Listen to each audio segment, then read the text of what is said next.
Christoph, go ahead. Well, thank you, Jared. Yeah, hi everybody. My name's Christoph. As you said, I work at Pixion. I've been at Pixion for about a year now, or going towards a year.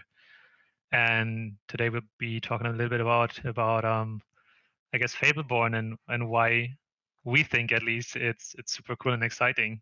Um, I've been working in crypto, yeah, for about 5 years now. Have been working in gaming for over 10 years. Um, and that's basically my entire career. Like I've always been a big fan of games, and I've always been working in games. Um, yeah, I got into blockchain then in around 2017, and ever since then I'm trying to marry like my Web 2 or my games background basically. So, you know, I've done console games and browser games and PC games and everything else, and worked across multiple genres as well, like RTS, city building, and stuff like that.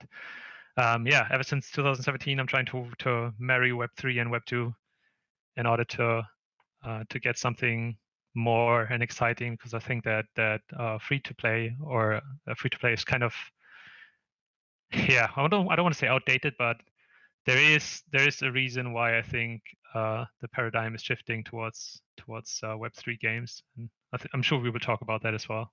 So yeah, that's me. Awesome, thank you for introduction. And yeah, just to clarify, guys, Pixion Games is kind of the parent company, so to speak, of Fableborne, correct? Yeah, Fableborne is the game that we are producing currently at Pixion Games. Yeah. Right. Awesome. Yeah, so I think we just go straight into kind of game introductions. Actually, some of our players have taken part in the recent tournament, and I think one of our scholars, Sunda, placed in the top 50, if I'm not wrong. Correct me if I'm wrong, Diana, but I think it's top 50. So we're very happy about that. And yeah, feedback has been great. They enjoyed the game and can't wait for more content. And about that, actually, so if you had to liken Fableborn to a current Web2 game that is more familiar to the audience, what would that game be? Yeah. First off, congrats, right? We had like a ton of players, and getting top 50 is quite the achievement. We've seen like so much participation, and we're really happy with that. Like specifically, um, yeah, just the stamina people had to play the game, because we only had like a couple of levels in there and very limited content. We understand that there was not too much to play with yet, but it was all pre-alpha, and therefore we wanted to put something out that we were, that gave us good feedback, and we got just a ton of feedback. And yeah, it's pretty sick to see people play throughout all the days for multiple hours in order to get high scores. Um, if I had to compare it to games, it would probably be like Web2 based. At least it would probably be Clash of Clans or something like Clash of Clans. We always define it as a more action RPG oriented Clash of Clans, where you are actually able to control the battlefield a little bit more. So what we're trying to do is give players some more agency about like regarding the troops that they use, or the heroes, in our case the echoes, that they fight with, so to speak. So take maybe Diablo and mix it with Clash of Clans, and then you get something that is a little bit like Fableborn, I guess. Awesome. Yeah, and so it's an interesting genre, I suppose, and probably the main inspiration would be Clash of Clans in this case, as it's a mobile title as well, Fableborn that is. But what chain is it on, and what are there any decision kind of like factors there with regards to a particular chain? So I'm just trying to understand, like for game projects, so there are a lot of choices to make. The chain that you put on is one of them. I'm trying to understand what the thinking was behind that. Yeah, it's a great question. So when we started to look into Web3, we also started to analyze chains, like what chain we can build on, right? In the end, we landed on Avalanche, and that had like a couple of reasons. I guess first one, why we were really excited about it, was that there's a lot of good underpinning technology that we want to use right? So there's subnets, right, that would allow us to use our own token for gas, which means that players can, earn the token and use it as gas without even touching other tokens in the ecosystem, which is really good for frictionless onboarding. So, whenever you want to get a new player into the game, right, a Web2 player that is not concerned with, like, everybody in here knows Web3, right? They understand how to set up a wallet, for example. And if you want to get like millions of players, right, it's really hard to make sure that like everybody understands the process. And with that, Avalanche is something that we are looking towards, like, just to remove friction for Web2 players.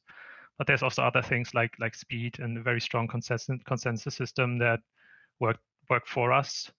And that's definitely something we had in mind when we looked at different chains. This does not mean that like other chains are not great or not useful. I think every chain that is like a little bit bigger has like pros and cons to them. But yeah, in the end, we landed on Avalanche. Yep. And yeah, and with regards to that, so you mentioned other chains. Are there any kind of like cross chain or multi chain ambitions here? Um, yeah, it kind of depends, right? It's nothing that we've not like at least talked about a little bit, but not in detail. So what we are kind of trying to focus on first is and that's always our focus, right? We really want to get a good game out there first, and then we can always explore more options when it comes to chains. I think there's a lot of good reasons to have multi-chain, to look at multi-chains specifically. Um, but in the end, like, yeah, we want to first create a really good game, a really good core loop that people are engaged with, and then we probably fit more things in afterwards. But yeah, multi chains, we've talked about it, but not in detail. I see. Makes sense. And as far as you mentioned the core gameplay loop, what does that look like? Because with Clash of Clans, there's that PvP side of things is basically the main core gameplay loop. But what does that look like for Fableborn? Yeah, 100%. Like for Fableborne, it's very similar, right? You have a base, or you have an island in our case, right? And there's like specific buildings on that island. But what you do is you venture out to raid other islands, because your island will not be able to produce all the resources that you need. So that's the incentive for you to go out into the world and raid, basically. In order to do so, you will need your echoes, and those echoes will be used in the raiding process. And once you attack another island, you will be able to steal resources. If you are like a little bit cunning, if you're very skilled, or if you have the right strategy, right, you steal more or less resources, bring that back to your base, and then upgrade your base. And it's very similar to Clash of Clans in the sense of building and raiding. But yeah, the difference will be that you are actually controlling the attacking part, and it's not like you're not controlling the attacking part in Clash, but it is it's just much more direct in our case. Yeah, because with Clash of Clans is a bit more AI, right? You just kind of drop them and then they just kind of go on their own little path and do whatever. But I think there's probably more agency with Fableborn. Yeah, Awesome. exactly. Mhm, cool. And with regards to kind of social features, what kind of features are we looking at? Do you have like a guild system, or Mm. can you party up? Is it a 1v1 kind of thing? Yeah, so I guess again, currently it's quite early for us, where we just released the pre-alpha. So you got the first taste of what like singular PvP could look like, I suppose. And we really tried to put a pin in that first, and like the single player experience, not the single player, but the PvP 1v1 experience, which does obviously not mean that we won't have like larger social features, or friends list that where you can partner up with other people and do 2v2s. But because I do believe that social features like guilds, or art, or clans are a just necessity to have in modern multiplayer games. I do believe that's very key. and it also Hmm. caters to the people that we are trying to attract, right? We want a lot of people. We want gaming guilds, and social features just underline it very well. Hmm. Hmm. Exactly. Yep. Cool. And if you had to point out, maybe three or so, no pressure, innovative or unique features of the game that you think really set Fableborn apart, especially when compared to something like Clash of Clans, but even relative to the general kind of Web3 space right now, for games, what would that be? Yeah, I see. No pressure. So yeah, no, I think that's a great question because it does help to showcase that, or why I personally, for example, am excited about Web3 gaming. Like Hmm. I understand that a lot of projects will just take a Web2 game and onboard it to Web3, add a token on it, and that's it, and that's cool. I think that's not enough. I think we have to, especially in game design. Like that's my Hmm. background, right? I'm a game designer. We have to, when we get new technology like that, it is so exciting to me because we get more possibilities that maybe weren't there before. Um, for example, so I'm not sure if I can talk about that. Yeah, I'm sure. No, it doesn't matter. I can. I just am. Nobody's stopping me here. So um, there's a feature that I've in my mind that is, I think, really interesting. For example, it's a feature like what we want to do. Like we want you as players to grow with the content that you are playing. So what do I mean by that? Um, we've got like units in our game that you attack with, right? We call them echoes. It's like your hero characters basically. Hmm. And what we kind of, or what I kind of envision is that with blockchain technology, we can record all the cool achievements that you do and put them on chain, right? We want you Hmm. to, at some point, you obtain that echo, that hero character, and then you go Hmm. on a journey with that character, and you experience things with that character, right? You defeat a big PVE monster, like a big boss monster. You win a tournament. You um, defeat a big guild in a clan war that is very prestigious, and all these Hmm. things. I would love to put that in a little journal and attach that to the character, right? Hmm. And you might be able to choose what to write in that journal as well. But in the end, it kind of gives you the storyline of that character, and with all that achievements, your character will grow in levels. It gets more powerful. It gets more items, right?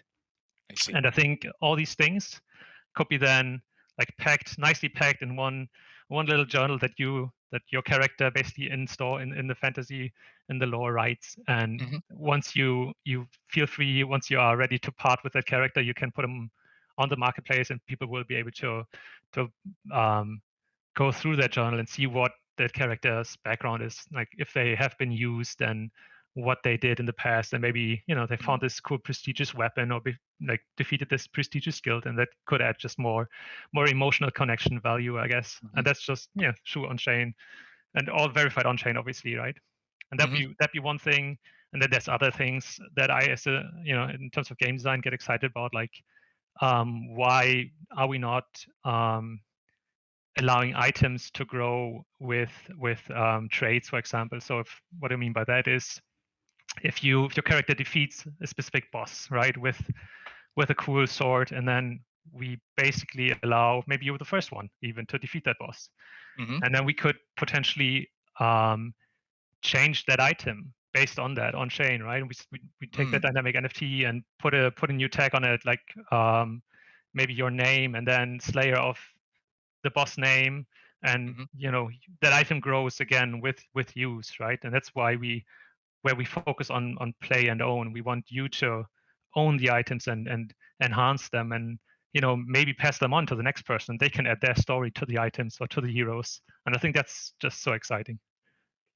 Yep. I think that sounds really, really cool. That's definitely something that you don't see much of currently in most games. In fact, yeah, I mean, I'm sure there may be some people building something like that. It sounds actually kind of similar to what we are trying to do with Arcana, in a sense, with achievements and actually, will in you mentioned that these characters grow and the items can kind of grow, but it kind of sounds like it's on chain like data, like the names and all that are attached to it. But what about the visual aspect of it? For example, if I were to kill an Mm. extremely powerful boss, what can I attach like a cosmetic aura that glows on my sword, for example?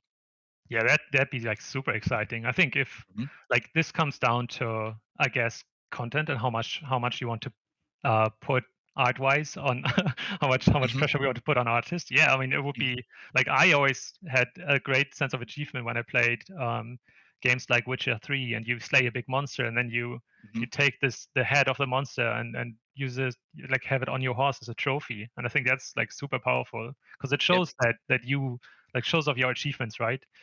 And the same thing could happen with our items. Like if you have this cool item and you did slay that boss, maybe you get a trophy and maybe it's attached to that weapon specifically. Maybe it's not like a title or whatever, but rather I don't know, the eyeball, the eyeball of the Cyclops that you killed, right? It's dangling off the sword. That'd be like Yep. super interesting. But it's obviously a lot of content work because you have Yep. to place that, make sure that it fits for every weapon and Yep. all these Yep. things. But yeah, title is much easier, but obviously like more visual content would be great. But then you Yep. also have to care about like is the player actually able to see that in game because our Hmm. characters are top down and they might be a little bit on the smaller side because it's mobile, right? So Hmm. you always have to balance that content Yep. and the clarity of the cool visuals. But I think the idea is really cool, and I'll Yep. probably steal that. For sure. And actually, with regards to very content heavy kind of features, I think one other area that's not very tapped into, with regards to blockchain technology, is actually co-creation. I think that's something that we probably will see a lot more projects build. It's not going to be easy for sure, but what I mean is, like, for example, as a game project, I could tap into my community and have them create, at least the base template of the art, right? Obviously, a lot of the processing and the iterations over that kind of concept will have to be done probably by the in-house art team. But I could see how the community could suggest or propose certain auras, for example, for the sword, or certain costumes for the heroes, the characters, the echoes in Fableborn's case. But I could see that being a thing, and then using on-chain data to verify who contributed and what kind of in a sense, commissions or rewards that they are entitled to per sale of the item or the aura, for example. I think that's something that could take off and be the kind of the next Mm. step for Web3 gaming. Yeah, just a thought.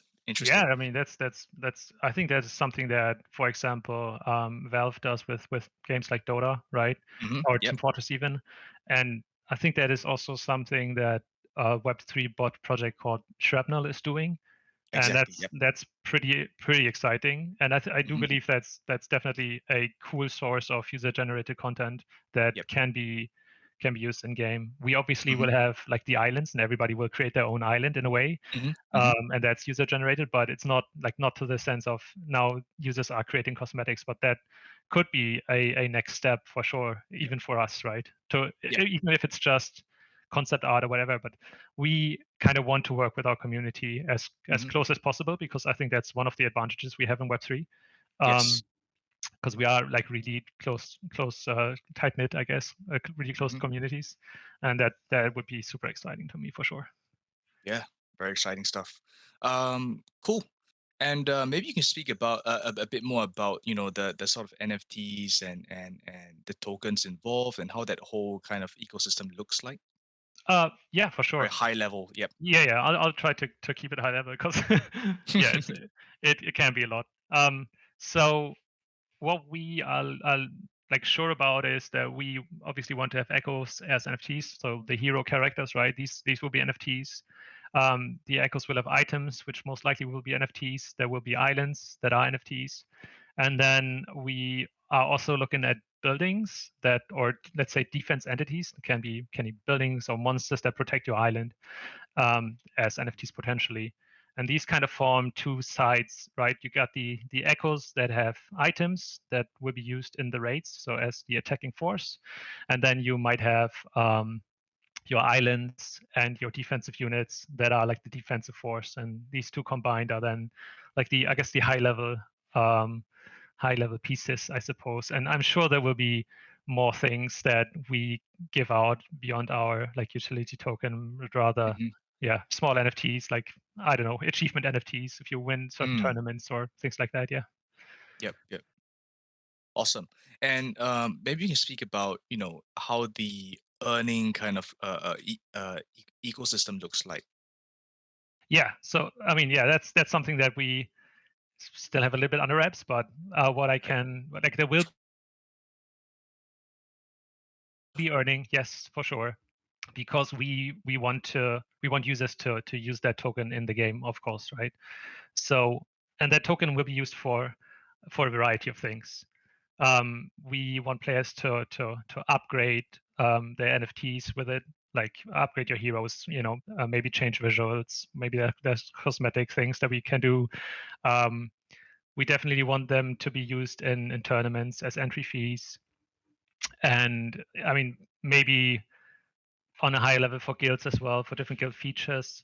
And that's something that yeah we are looking to do. So everybody will be able to earn. There will probably be just for economic reasons, there will probably be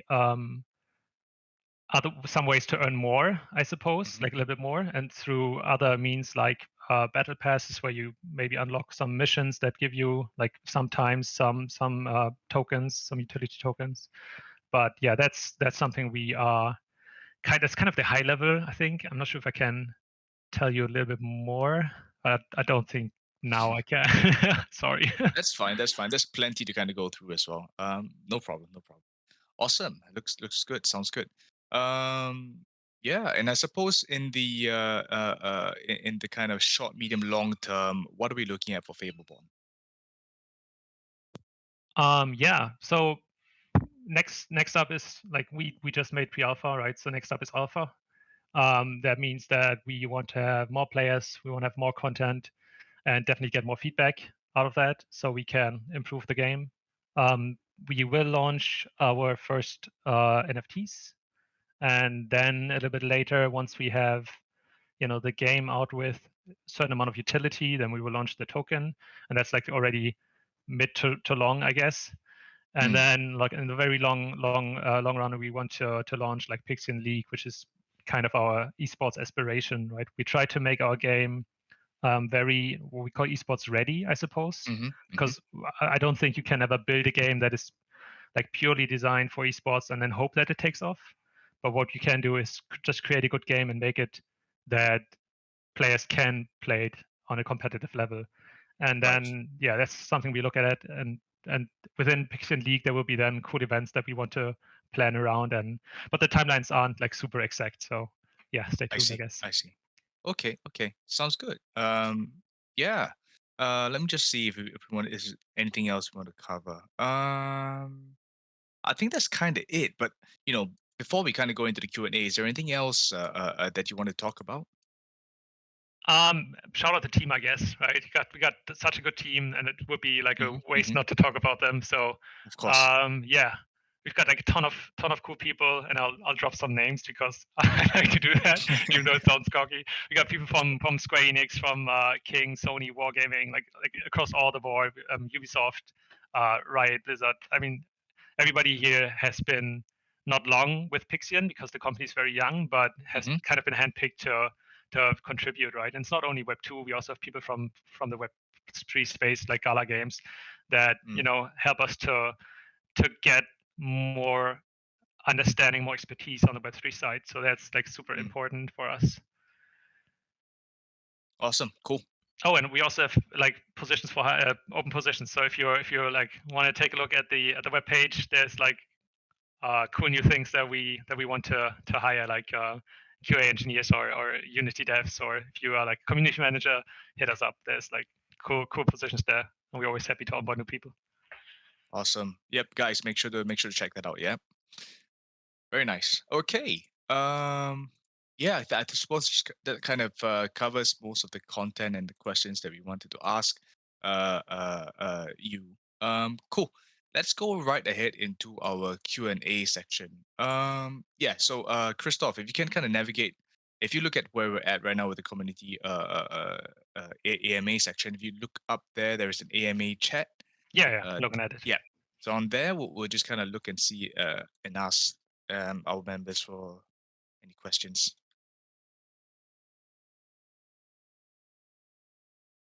The guys ask your questions, and if Christoph picks yours, you stand to win some giveaways. The first one's already great. Like Fanny's asking, how do we stay up to date with the latest gaming and software trends? That's like Mm, staying up to date in blockchain is it's a job. Like, it's a full-time job. Yeah. yeah, it is. Like I guess you all know, right? Researching projects, see what's up.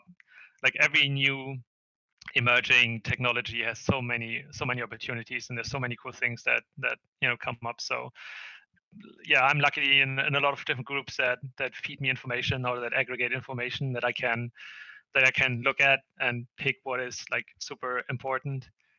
Mm, And that's how I try to stay up to date. But I'm obviously missing trends left and right. But there's only so much you can do. And on the gaming side, I just play a lot. Like every game, there's 500 new games around, right? Around 500 new games. So I always try to see what's floating to the top and what seems to be interesting. And I try to play or analyze like 3 to 5 games like every week in order to see what's out there. And that's pretty important. Great question yeah. though. I suppose that's actually, a big part of what being a really good game dev is all about. It's kind of really just, trying different games and seeing what works and what doesn't. That's quite a yeah, I never thought about it that way actually for some reason. I suppose it makes sense that you have you have eyes on the ground, like experience playing the games yourself to kind of understand. Yeah, I mean you can build just so much right in your time, but if somebody else build it and it's easier to analyze like pros and Mm, cons of different systems when you look at them instead of just building everything from the ground up. yep. And then the more you look at and the more you communicate with other designers, the more information you get what kind of works and what doesn't, and that kind of helps you to estimate on why your game can be a success and why not. Mm, mm, I see. Awesome. So gas fees. The gas fees is also interesting from Zero Cubes, I suppose. So he's asking, or she's asking, how do you plan to manage gas fees? So Avalanche is like super easy on gas, super light on gas, right? And what we are trying to do is first off, like this is like we see gas as a basic necessity to play the game, like in Mm, some ways, right? And we want to enable players to do so to play the game. Obviously, we are trying to not put everything on chain, so they don't have to be like a ton of transactions. But for yep. everything that has to be transacted, we want players to be able to do that. So we are kind of trying to give you a lot of things to cover gas fees, and that's not hard because Avalanche is really cheap in terms of gas. So that's how we are at least planning to do it right now. And if anything else emerges, like we're talking about like subsidizing different things with the tokens that we have, just to make it easier for the community to onboard. Because yeah, gas fees is one of the points that might instill friction, and friction is something that we don't want. We want accessibility, right? And if a Web2 user comes into the game and has to worry about gas fees, then we lost that Web2 user, I'm pretty sure. Yep. So Yep. yeah, Yep. Yep, for sure. I mean, it's part and parcel of blockchain games, I suppose. There's really no real way around it, I think.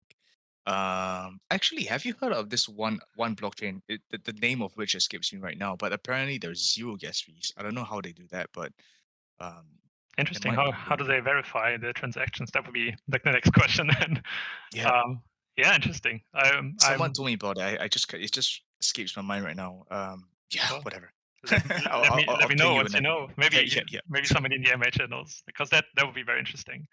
Mm, Um, but yeah, so gas fees, I feel they are almost, I wouldn't say neglectable, but they are so slow on like Avalanche, and so small on Avalanche, and then with mm, limited transactions that you do, it might be just a non-issue, but we will have to tackle that once we are there. Yeah. yeah, yeah. And I suppose in some way, especially with Avalanche specifically, because how they allow you to use your native token as gas fees, it kind of helps Yeah. a bit with the inflation as well, right? Exactly. Yeah. So subnets are a big part of that for sure. So Yeah, once we spin our own subnet, then that's something that gets like really easy for us to manage. And until then, yeah, we are thinking about subsidizing gas fees as well. So I we really see. want the user to have like zero, like so it always comes down to have a good play experience, right? You can pick the best chain, you can pick the best environment, I suppose. If you don't have like a great game that is just easy to use and fun to play, then players won't stick around, right? And this, Yeah. so yeah, that's where we are coming from, I suppose. Mm-hmm. Clark is asking, what are the perks of the upgraded NFTs? Oh yeah, so that's a big one. Um, so it will be different from what kind of NFT you upgrade, I suppose, right? There will always be um, level ups, I suppose, as you know them. But we are also thinking about getting something in that we call internally as horizontal progression. So where vertical progression would just be I increase my power, I just get +1 on the damage, right? There's also something that we're looking at is like vertical progression, where you take your echo and you upgrade it, but instead of getting just plain power, you get more options, more variety. So that means that um, instead of a fireball ability, you might have a fire nova ability, and that does a way different thing, right? Just an AOE effect around you instead of like a straight damage spell or whatever. So, and this could be just more tools in your kit to allow you to tackle different situations. And yeah, we have to look at different options, but that would be something more interesting on the upgrading side, I think, where you start off with your character and it's a very normal character, but over time you get to a point that you get a really fleshed out like hero character that you can use in different ways, and that'd be really cool. And I suppose this is where your analogy of kind of that Diablo element comes in, right? With being able to customize your skill build almost. Yeah, to be honest, that's something we are inspired by for sure. We kind of want to limit that as well, though, because what we are trying to do is we want to have more than just a handful of heroes like in Diablo, right? Where everybody can do everything, but rather what we look to do is we want to create more situations where some heroes shine and others don't so much, and Mm, then have them interact with one another. So when you attack, you won't attack with just one hero, right? You will attack with a roster of heroes, and you will switch between them um, at certain points of the raid. I see. So you start your raid, you try to figure out where's my hero good at, what can I tackle, which problems can I tackle on this island, and then you attack the island, try to execute your plan that you had in mind, and then you get to use the next hero once where your first hero is out of life basically, and then you go by there, and then it will be a limited amount of heroes, probably something around 3, maybe more, but depends on the size of the island that you attack most likely. Yep.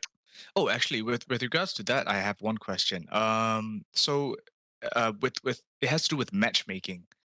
So with if you are doing a tournament, it would make sense that you don't have much problems with matchmaking because everyone's kind of over a 2 day period or whatever. That most of the gameplay or the game time is being concentrated to that 2 day window, right? But what if especially at the start when maybe the player base isn't that large yet. I'm just wondering if it has crossed your mind yet about the issue Mhm. with matchmaking, of like the length of the battle and how involved you have to be with controlling your units and all that kind of thing, and versus the matchmaking. How are you thinking about that? Yeah, no, that's a great question. It's a problem that every multiplayer game has, right? We are like what we are looking at is a very tight knit matchmaking system that is tuned to be competitive. So you as a new player should not be able to find a base to attack or be attacked by a character that is like super high level, obviously, just to keep that integrity of the game alive. Um, and in order to do so, we have special formulas that analyze where you're at in the game, what your current standing is, how strong your base is, and all that good stuff. And then we try to find you an opponent specifically tailored to you. Um, the if you don't have a large player base, you run into the problem that you have to expand the MMR systems, the search algorithms. Otherwise, you Mm, run into long session times where you just look for players to attack, yep. which wouldn't be great. Yep. But you can potentially cover that up a little bit by queuing early and then going into like some base building things or whatever, doing other things. But ideally, what we're looking to do is since it's asynchronous, so you're not attacking live and defending live. I see. It will be less of an issue because you get to pick a pool from all available players. They don't have to be online, but we find somebody that is tailored to you, I and see. hopefully with enough players, we find something that is really suitable to you as well, and then you can go ham and have fun. Yep. Yep. Yep. Um, will there be a chance that this game will be like a MOBA game, 5v5? Okay, so yeah, Realm's Delight, probably not. So we don't want to create a MOBA. That would be a different genre. But will there be multiplayer battles? Ooh, yeah, potentially down the line. But yeah, as I said, we really have to nail down the core first, and that's like the 1v1 aspect, the building rating stuff, and then with social features, there will be more things that come online that will be more prominent and more I guess multiplayer like.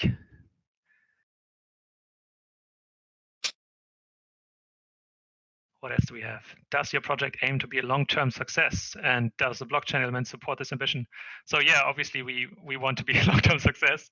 I think that's quite clear, and I do believe personally that blockchain is definitely the way to go. Like I said, I do believe that free to play is great, but I also see how play and own or play play and earn, what blockchain does, gives like the one up on that, where everybody can, like, we want you to invest time and potentially even money in the game, but if you do that, we want you to own the assets that you invest in. So if you actually buy a hero, buy the utility token, and then start to upgrade a tower or whatever, or a monster, we want you to own that, because it is your property. You bought that, right? So it's just, for me, it's a no-brainer. If I have two games that are the same quality, that offer the same thing, but one has blockchain tech, like in terms of play and own, for me it's like an absolute no-brainer why anybody would not pick like the blockchain game. So yeah, hope that makes sense. Yep. Actually, I had one question about that. Just a follow-up question, because you mentioned how you have to buy the assets, right? Is there like a free-to-play kind of option, Yeah. especially at the start? Because that's yeah. Yeah. So yeah, 100% obviously. So buying into the game does not mean that you have to do that. It's good that you clarified that you asked that, so I can clarify.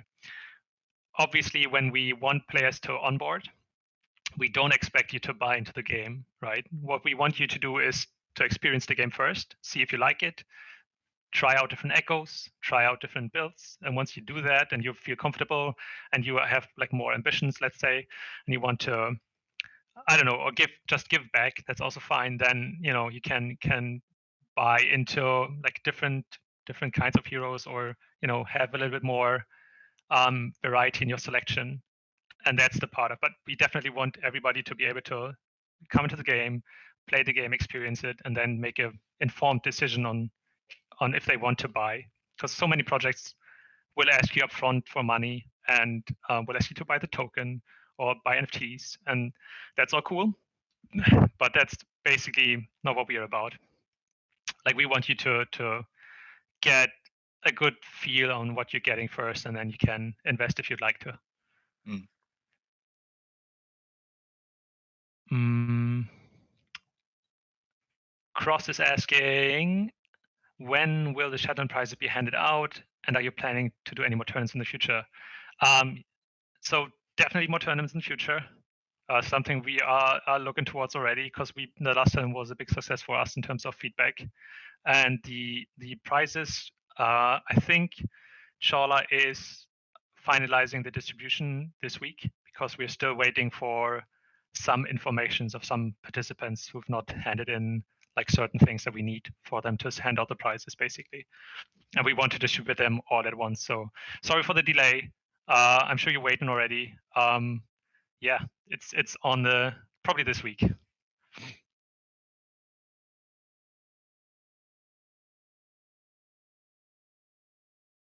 Awesome. I think we can do one more question here, if you Sure. just pick.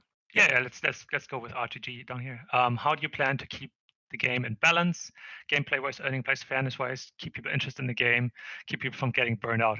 Yeah, it's a lot of questions, but good questions, very valid, right? That's something that every investor should ask. How do you we plan to keep the balance by first off having a good matchmaking system, right? So it doesn't matter how much you put into the game, right? In terms of resources, right? If you buy the entire marketplace and you start to queue up against people, maybe the first 5 matches will be easier for you because you now have like a huge power spike, but then you will run into players that are on your level, right? That have the same assets that you have, and that's how it should be, right? You should always fight against people that are equal to you, because otherwise the game isn't fun. Like if you constantly bash everybody and there's no challenge to that, then you won't have fun, even if you are winning, and the loser will definitely not have fun. So it's very important to keep that balance in mind.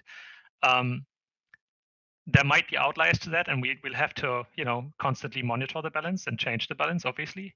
Um, Specifically in regards to how, let's say you invest into an NFT and we have to rebalance it. There's a huge issue with that, similar to, let's say you buy a hero in League of Legends, right, and the next day it gets a patch and gets nerfed. You'd feel a Yeah. little bit cheated about that, right? And that's something we have to, that's a line we have to really carefully tread. And Mm, what I want you to know is that we are aware of that, because we really mm. want to deliver a good experience, and that yeah, something we are aware, and something that has to be done constantly. A game is never really finished. There's always balance as long as the game is live. Yep. Um, yeah, we want to keep the game interesting with a lot of content. As long as the core has always to be fun, right?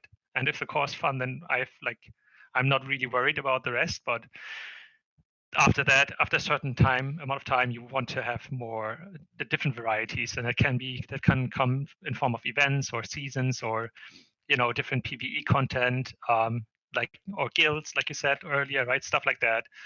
And that's super important to us as well, obviously. But first, get the game in, get the core loop down, and then allow people to play and really get sink their teeth in.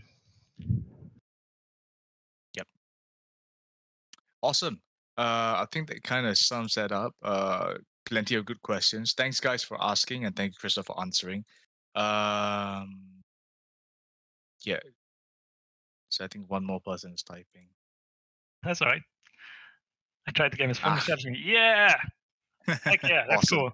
Thank you, Yeah. Rumi. So Irumi is our one of our community managers actually. So she was the one coordinating all our scholars who were playing the tournament actually. Ah, sweet, sweet, sweet, sweet. Yeah, looking forward to see you next turn, Rumi, and give it another shot. I'm sure you'll be great. Yeah. Awesome. Cool. I think that sums it up, guys. If you have any more questions, feel free to join the Discord, which we'll link after this. We'll provide all the links to Fableborne socials. Feel free to engage with the community, ask them your questions, and try the game out for sure. Um, yeah, just any last kind of last minute things to add in here.